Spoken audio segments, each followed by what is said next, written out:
Good morning, Janet Gaglione, the Mortgage Lady. This week's tip is something about how to improve your credit score just by knowing how the scoring agencies' models operate. I bet that you think it's a great thing for you to use and pay off your credit card every month. As a lender, I would tell you, yes, it is.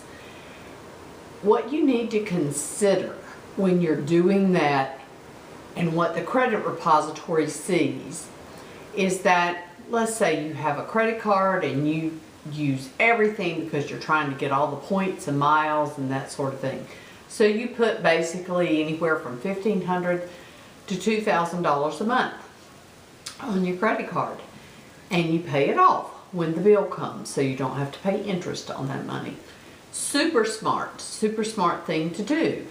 But what the credit repository sees is a constant balance of whatever you spend per month, anywhere from $1,500 to $2,500. That's what they see.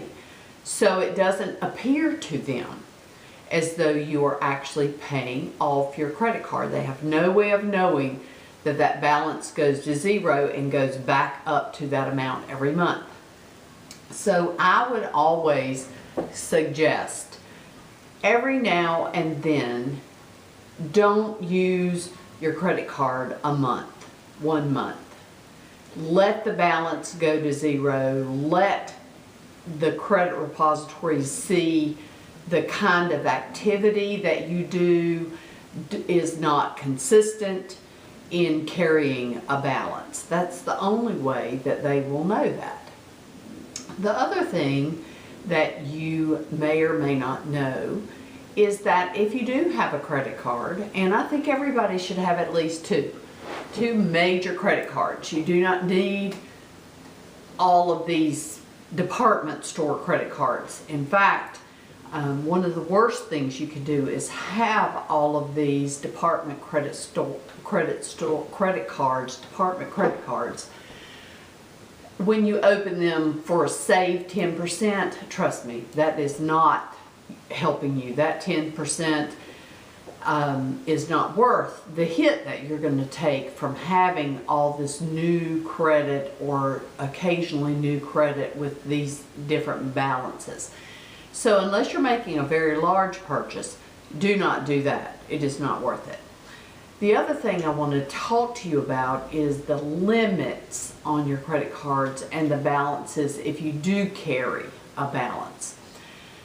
The credit repositories really frown on balances being carried over 30% of the available limit. For instance, if you have a credit card and let's say the available credit limit is $10,000 and you carry a balance of $7,000, very well over the 30%. You would do better to have two individual credit cards and split the balance between them as long as those two credit limits are $10,000. So you would actually get a better score for having the balances between two different cards with the same credit limit as you would with one.